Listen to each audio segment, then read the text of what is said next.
Boas. Neste vídeo eu quero falar acerca do conflito. Porque é que nós vivemos em conflito? Há muitas razões que nos levam a viver em conflito. Muitas origens, muitas radicalidades, que é o relativo à raiz.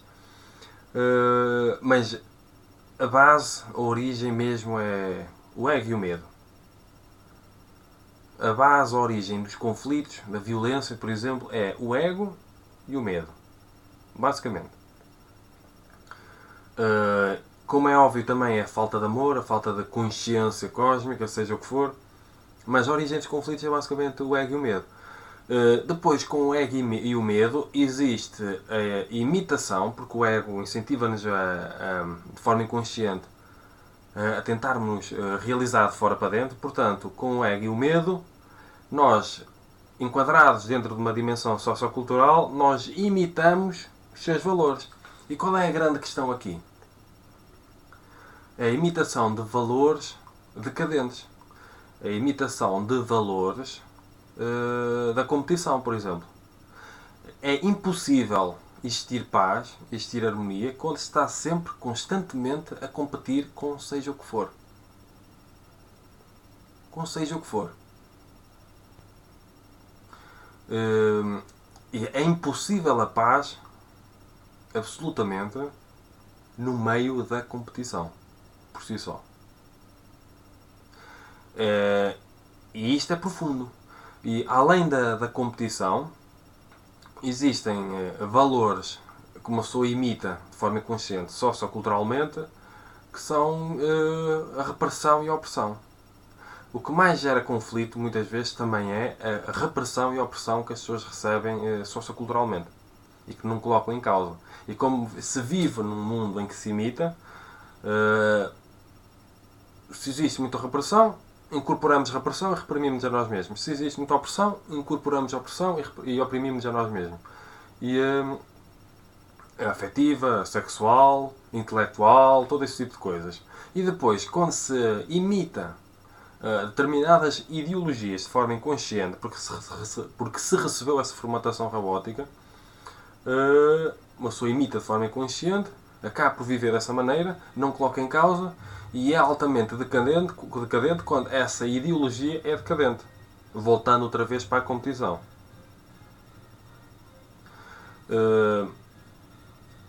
É impossível resolver a questão do conflito e da violência sem resolver a questão do medo e sem resolver a questão do ego. E isso é da responsabilidade de cada um. Se a pessoa tem conflito na sua vida é porque tem conflito interior. E ela precisa assumir a responsabilidade desse conflito interior. E depois assumir o pulso para o resolver. Em vez de culpar tudo o que está à sua volta. E aprender a colocar em causa toda a formatação robótica, como costumo dizer, de escrava, sociocultural. Que reprime, que oprime e que muitas vezes não deixa a pessoa ser ela mesma. Que não deixa a pessoa pensar por ela mesma.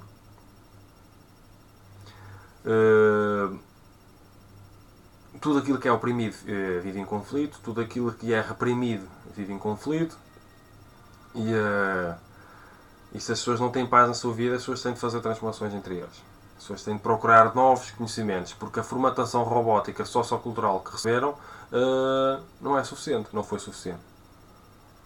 Então uma pessoa tem de aprender a ler coisas novas, tem de aprender a estudar coisas novas, a investigar coisas novas, tem de perceber que nem tudo o que é de valor é ensinado nas faculdades, é ensinado nas instituições de ensino. A pessoa tem de procurar por ela mesma, para resolver a questão do seu conflito, para resolver a questão do conflito no mundo, para resolver a questão da sua violência e para resolver a questão da violência no mundo. Uma das bases é o ego, que é gerado pelo medo e não só, e a competição. Enquanto nós não pararmos de competir uns com os outros, para resolver muitas vezes a questão da falta de autoestima, quando não há amor, quando a pessoa não se ama a si mesma, a pessoa vive com um complexo de inferioridade, depois tenta compensar esse complexo de inferioridade superiorizando-se, inferiorizando os outros. Então as pessoas depois identificam-se com aquilo que têm, então precisam ter mais e mais e mais e mais e mais, com a ilusão de que quanto mais têm, mais são, depois precisam ser mais do que os outros. Depois existe uma vive tudo com base em aparências, em estatutos, em reconhecimentos, e a dimensão intrínseca, emocional e afetiva está completamente posta de lado. E é um conflito constante. Porque é impossível haver paz no meio disso. É impossível haver harmonia no meio disso. Portanto, para resolver a questão do conflito, cada um é responsável por isso é básico. Não basta ficar à espera que venha um político, um decreto-lei qualquer, de repente existe paz, de repente deixa de existir violência e conflito. Não é assim. Porque existe violência e conflito no sentido generalizado e social, porque existe violência e conflito interior dentro de cada pessoa que vive em sociedade. E cada pessoa é responsável por resolver esse conflito e essa violência interior. É uma questão de individuologia, não é propriamente uma questão de sociologia só. Uma questão de individuologia. Cada individualidade tem de cuidar de si. E a sociedade tem de ser movida no sentido de cuidar também de cada individualidade. Que é o que não acontece neste momento.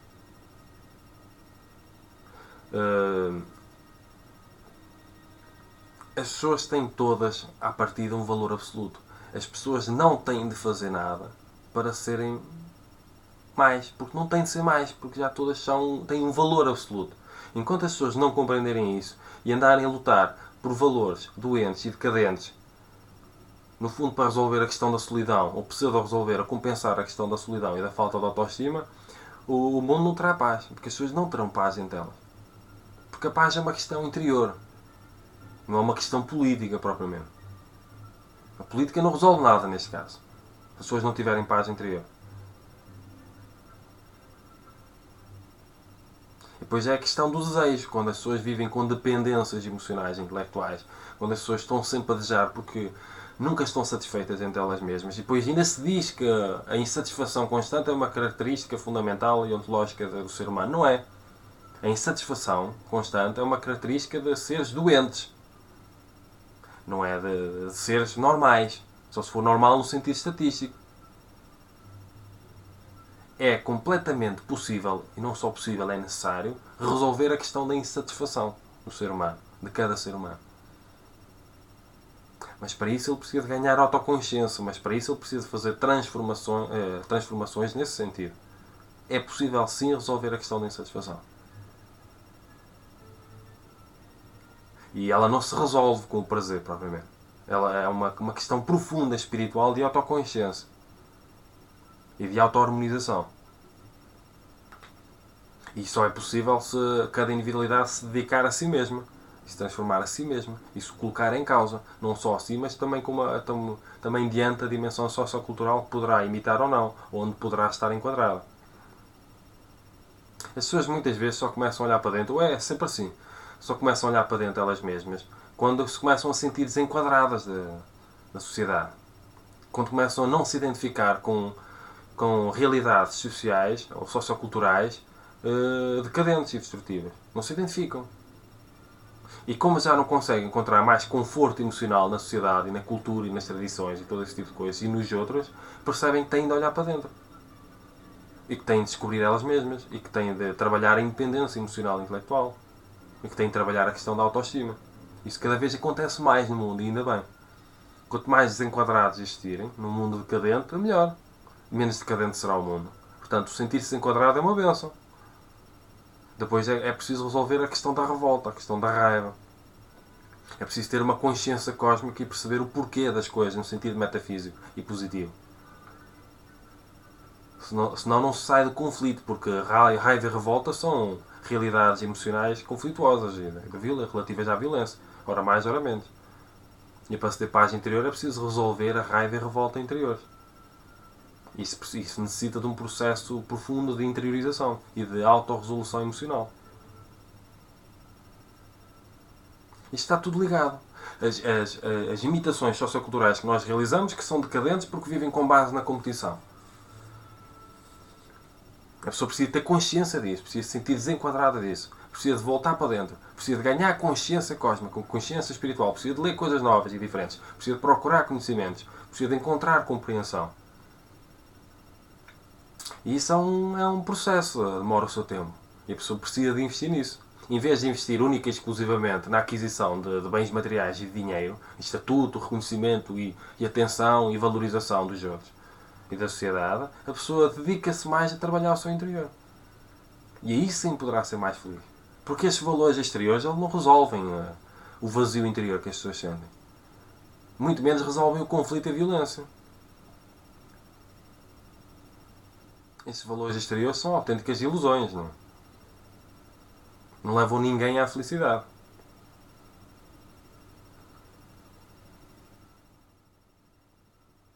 Há pessoas que têm muito em termos de bens materiais e são profundamente infelizes, e há pessoas que têm muito pouco em termos de bens materiais e são profundamente felizes. Há pessoas que até têm uma boa quantidade de dinheiro, mas preferem gastar em viagens, em experiências, em vez de andarem a acumular bens materiais, simplesmente para terem para mostrar aos outros. Porque a questão da falta de autoestima, toda a gente sente necessidade de amor. E quando ela não tem dentro de si, há duas formas fundamentais de procurar amor. A pessoa trabalha o seu interior, trabalha a sua autoestima, e começa a amar-se a si mesma e assim pode amar os outros, com um enorme processo de interiorização, de autoconsciência, uma questão profundamente espiritual, ou procura amor nos outros, que é um falso amor, porque uma pessoa procura verdadeiramente amor, mas o que uma pessoa encontra apenas é, eventualmente, reconhecimento, atenção, valorização e todo esse tipo de coisa. Status social, mas o vazio continua, porque uma pessoa que procura profundamente é amor, mas não é dessa forma que vai encontrar. Porque depois a vida é um eco. Se a pessoa não tem amor de si, não consegue amar ninguém verdadeiramente, pois é tudo jogos de poder e é tudo competição. Então se a pessoa não tem amor, não ama ninguém, se não ama ninguém, não é amada, nem sequer se sente amada, porque é um vazio enorme. Agora, quando uma pessoa começa a olhar para dentro, começa a deixar de canalizar recursos, tempo, energia, dinheiro, seja o que for, para estatuto, fama, reconhecimento, aceitação, seja o que for, numa tentativa vá da realização de fora para dentro. Quando a pessoa deixa de fazer isso e começa a procurar conhecer-se a si mesma e resolver esse conflito que é gerado pela competição, pelo ego, pelo medo e todo esse tipo de coisas, quando a pessoa começa a resolver a questão da solidão, começa a desenvolver a sua autoestima, começa a perceber que o amor cósmico é uma coisa profunda e que o amor é um elevado estado de consciência e que é uma coisa profundamente espiritual, quando uma pessoa começa a fazer isso, aí sim vai-se amar a si mesmo, vai se encontrar e vai poder amar os outros. Ao invés de mendigar amor, atenção, o pseudo-amor, que é atenção, reconhecimento e todo esse tipo de coisa. Pois é um eco, pois uma pessoa que não se aceita a si mesma, depois também não tem tendência para não aceitar os outros. Nós temos de acordar para isto. E o que a individuologia pretende é incentivar as pessoas e dar conhecimentos e ferramentas às pessoas para acordarem para isso e para fazerem transformações. E o que é que isto tem a ver com a questão do conflito e da violência? Tem tudo. Ainda mais eu já falei, a questão da dependência emocional, a questão da vitimização, a questão de tudo isto gera emoções violentas e conflituosas, que depois vai gerar vidas violentas e conflituosas. Pois o nosso ego também só quer coisas rápidas e imediatas, nem que para isso entre pelo caminho da criminalidade, entre aspas. Está tudo ligado. E depois quando se apega a determinados valores decadentes, quando ideologias, religiões, toda uma data de coisas que por alguma razão depois incentivam a violência, as pessoas incorporam isso e praticam isso. E nem sequer colocam em causa. Porque no vazio consciencial fica o que tiver mais à mão. E às vezes o que está mais à mão é um espetáculo decadente, que mais oprime e reprime do que liberta. Cada um é responsável pela própria liberdade, pela própria felicidade, pela própria autoestima. E para se responsabilizar por isso, cada pessoa tem de se centrar em si mesma. E essa autocentragem, uma individualidade que se centra em si mesma, é uma individualidade individualista dentro deste enquadramento filosófico. E é isso que a individuologia pretende. Um discurso acerca da individualidade e incentivar e ajudar as pessoas a centrarem-se elas mesmas para poderem ser felizes. Em vez de projetarem a própria felicidade, por exemplo, nos outros. E até na questão da independência intelectual. A pessoa tem de aprender a fazer uso do próprio entendimento, da própria inteligência. Pensar por ela mesma. E não assumir criticamente aquilo que os seus gírios e as suas autoridades dizem. Mesmo que seja decadente. E autodestrutivo. Portanto, aqui está um pequeno discurso acerca do conflito e da violência. Nada se resume a isto. Mas isto é importante, no meu entender. Portanto, se gostarem deste vídeo, dos meus vídeos, subscrevam o canal e cumprimentos filosóficos.